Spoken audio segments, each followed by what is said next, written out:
The blue light from the monitor washed over Arthur's face as he sat in his Chicago high-rise apartment. It was 2 in the morning, and the silence of the office was heavy with the weight of the upcoming trial. This was the most important case of his 20-year career. The kind of case that promised a nameplate on the boardroom door and the kind of influence he had spent half a lifetime chasing.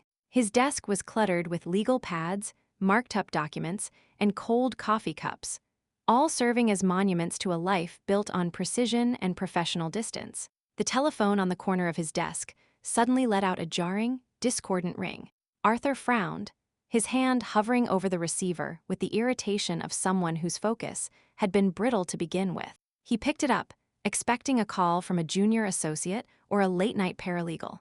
"Mr. Sterling," the voice on the other end was brittle, sounding like dry leaves skittering across pavement. It was the head nurse from the care facility back in the old suburbs, a place Arthur hadn't visited in over a year, preferring instead to delegate the updates to an impersonal check sent by his accounting firm. She explained that Robert, his father, had caused a disturbance in the dining hall, and his dementia had regressed to a point where the staff could no longer safely manage him. To make matters worse, a recent change in state insurance regulations meant the facility could no longer retain a patient whose coverage didn't cover the new, higher-level care requirements. "We need him moved within 24 hours, Mr. Sterling," the nurse said, her voice devoid of judgment but heavy with bureaucratic finality. "Otherwise, we'll be forced to transfer him to the county's public facility." Arthur went quiet, his fingers tightening around the receiver until his knuckles turned ivory white.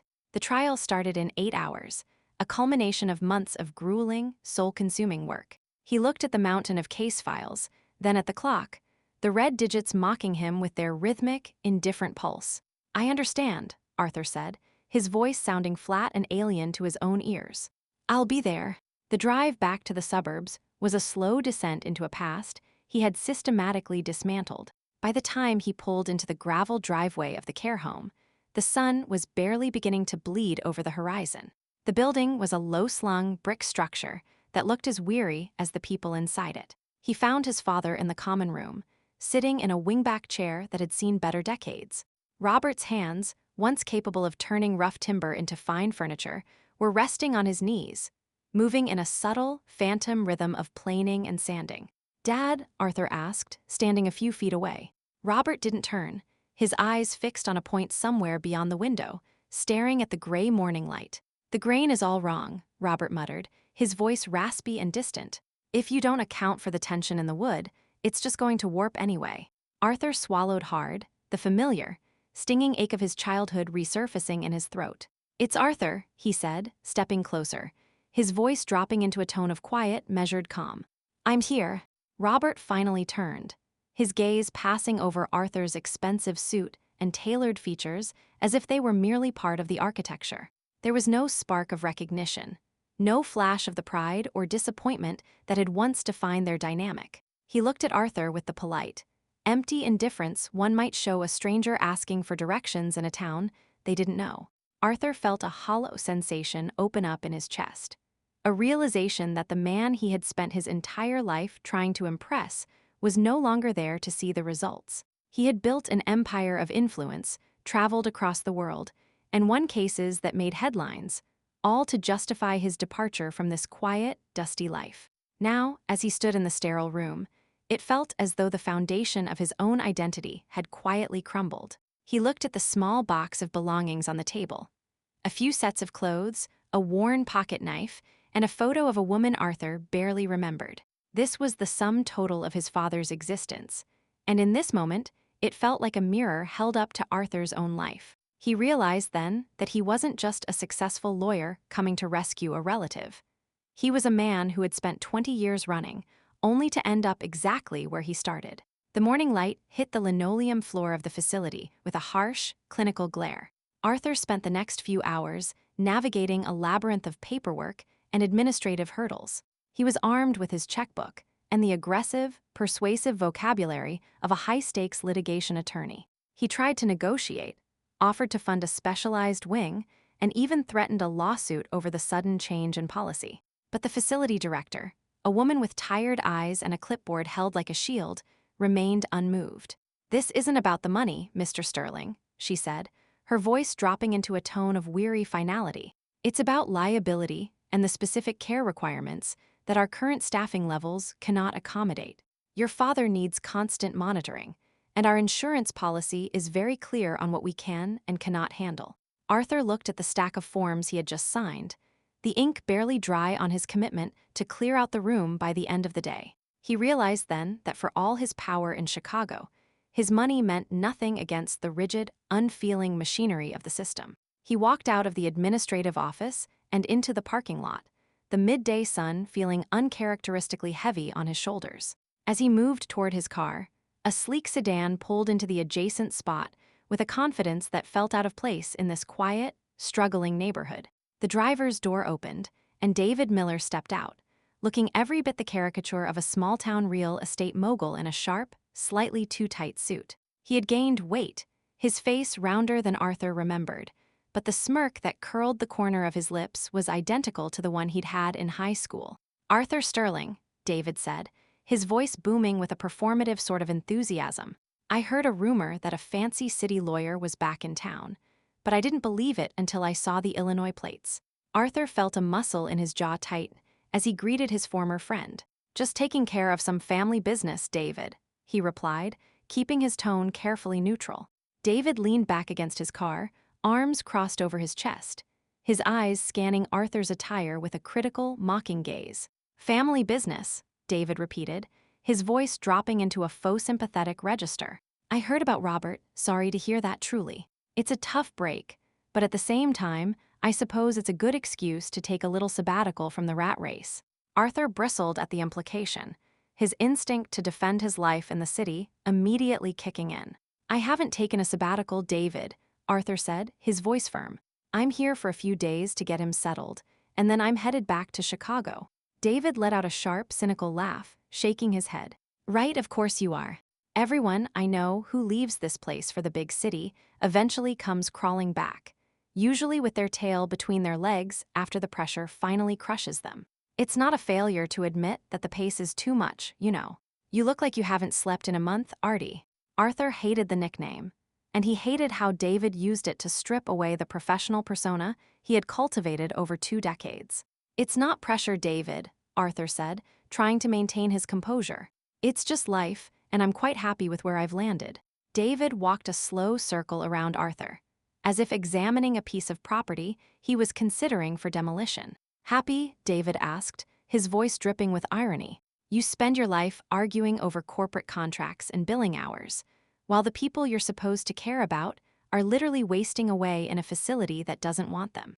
Seems to me like you spent so much time winning that you forgot how to actually live." Arthur felt a surge of defensive anger, but he suppressed it, knowing that David was looking for a reaction to feed his own sense of superiority. "You've clearly spent a lot of time thinking about my life, David," Arthur said coldly. "I'd appreciate it if you could focus on your own." David didn't take the bait, instead pulling a business card from his pocket and flicking it toward Arthur like a playing card. "If you decide to sell the house, give me a call," David said, his tone turning transactional. "I've got some buyers who are interested in that area, and I can get you a price that won't require you to bill another 1,000 hours of your life." Arthur took the card, not out of necessity, but because it was the only way to end the conversation. He watched as David climbed back into his car and sped off, the sound of the engine echoing in the quiet suburban street.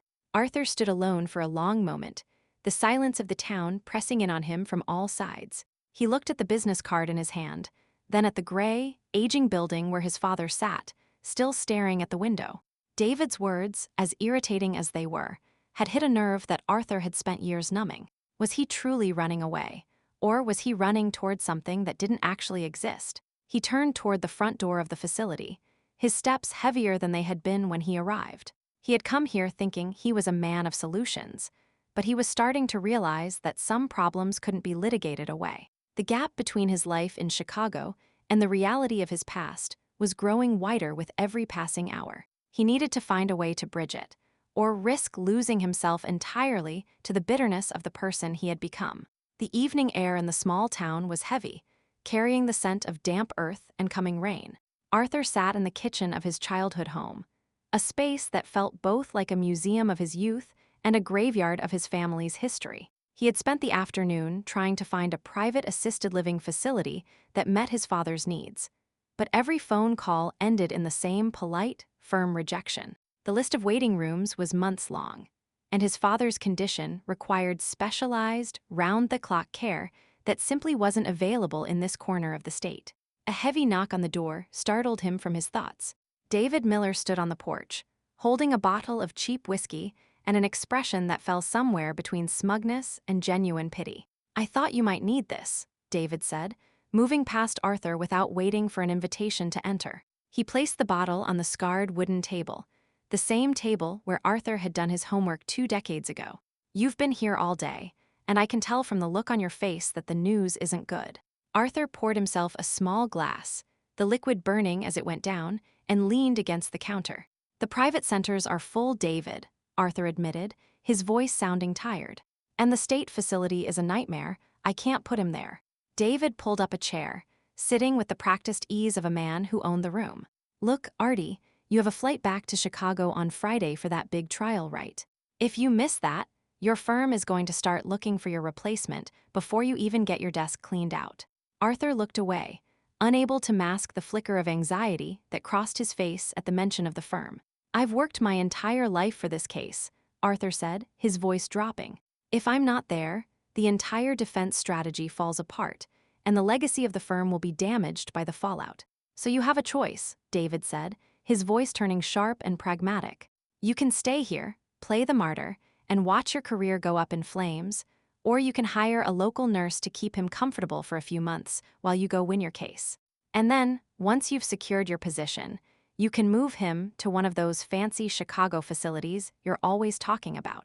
Arthur knew the logic was sound, but it felt hollow, a corporate solution to a human tragedy. "It's not just about the money, David," Arthur replied, his voice strained.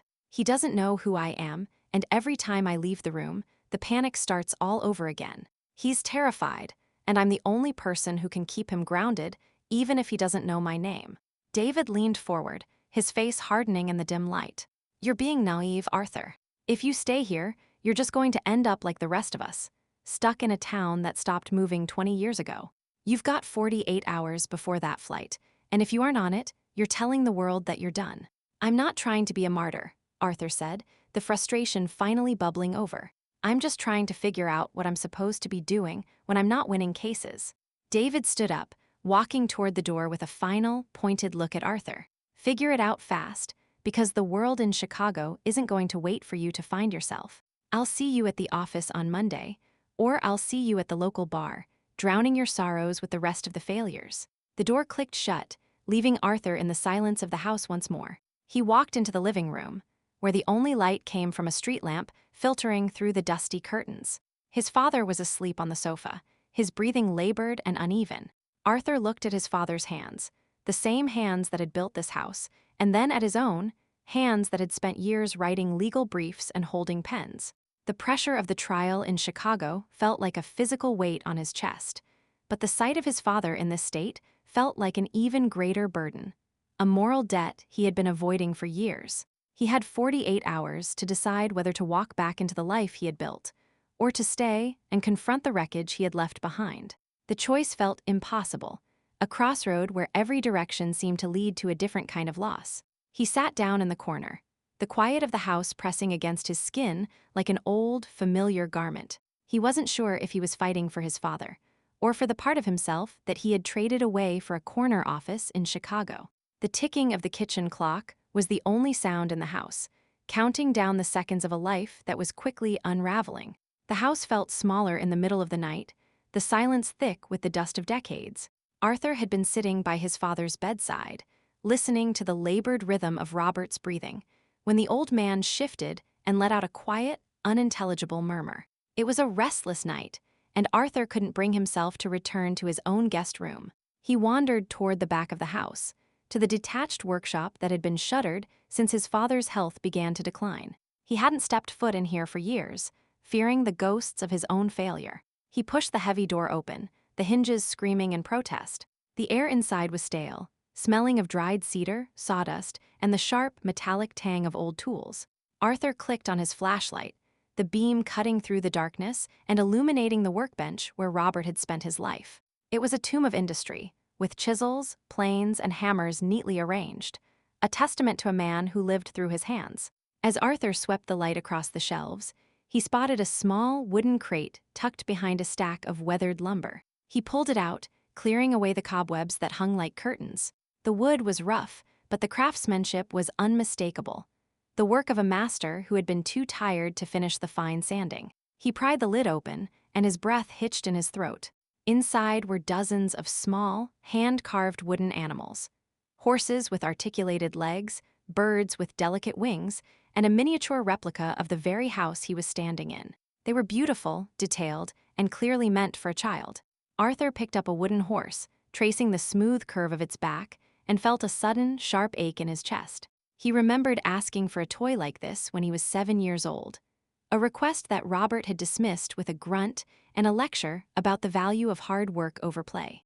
Arthur had spent years telling himself that his father hadn't loved him, that the man was a cold, distant creature who only cared about the utility of things. But these pieces were proof of a hidden life, a secret world of affection that his father had been too proud or too wounded to share. There were notes tucked into the bottom of the crate, written in his father's sprawling, jagged handwriting. He opened a piece of paper, the ink faded to a pale sepia. For Arthur, when he's old enough to understand. The note read, dated nearly 30 years ago. Another note, dated a few years later, simply said, "He wants to be a lawyer," he says.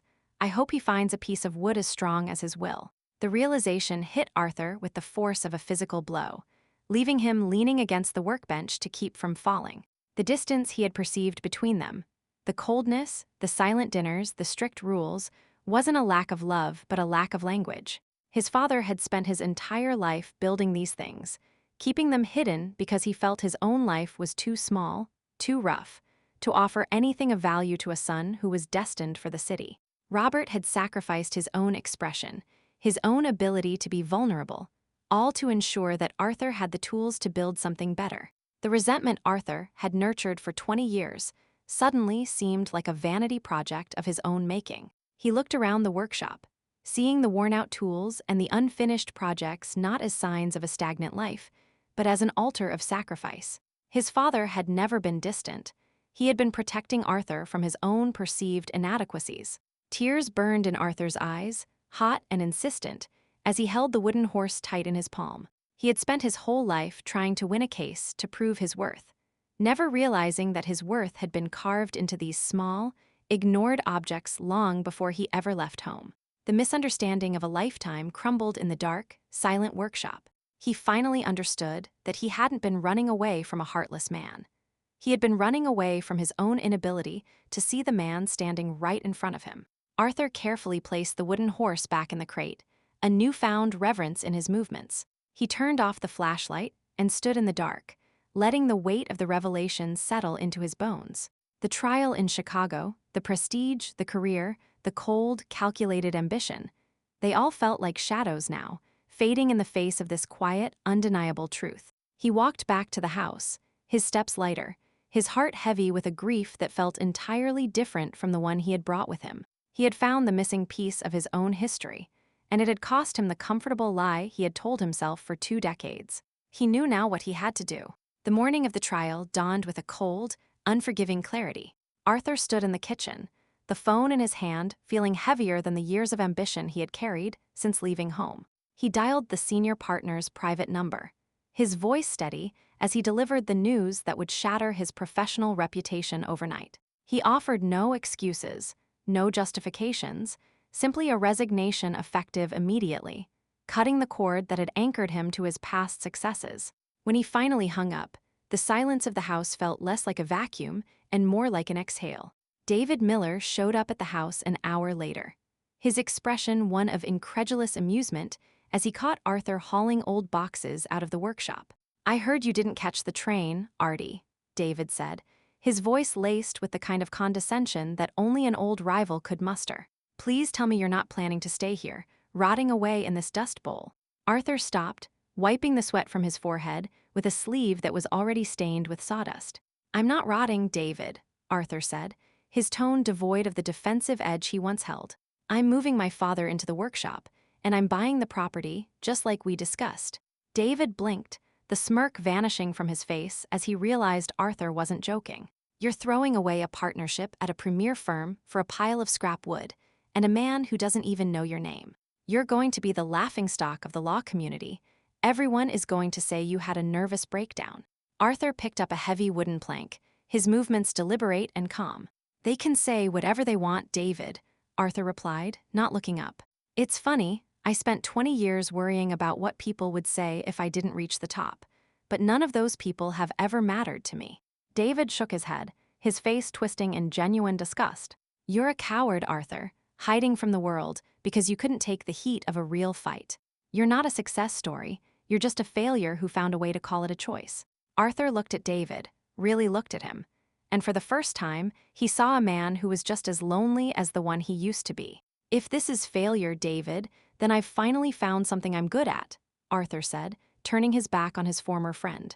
Over the next few weeks, the town watched with a mixture of curiosity and pity as Arthur dismantled his old life piece by piece. He poured his savings into the workshop, turning it into a bright, ventilated living space with wide doors and easy access to the garden. He hired a professional nurse to assist with the hours he couldn't handle, but the rest of the time, he was there, sitting by his father's side, reading aloud from old books or simply working the wood while Robert watched. The gossip was relentless, circulating through the local stores and diners like a contagion. Arthur ignored the whispers, the pointed stares at the grocery store, and the pitying nods from people who used to treat him with reverence. He was no longer a lawyer in a suit. He was the man in the overalls, the man who had lost his mind for the sake of an old, senile man. Yet every evening, as the sun dipped behind the tree line and the golden light filled the workshop, he felt a weight lift from his spirit that no verdict could ever provide. His father's panic began to subside, replaced by a quiet, rhythmic peace that seemed to sync with the work Arthur was doing. There were no accolades here, no high-stakes courtrooms, and no one to applaud his dedication. But as he worked on a simple chair for his father, he realized he wasn't doing this for praise. He was doing it for the simple, grounded dignity of a life that was finally, truly his own.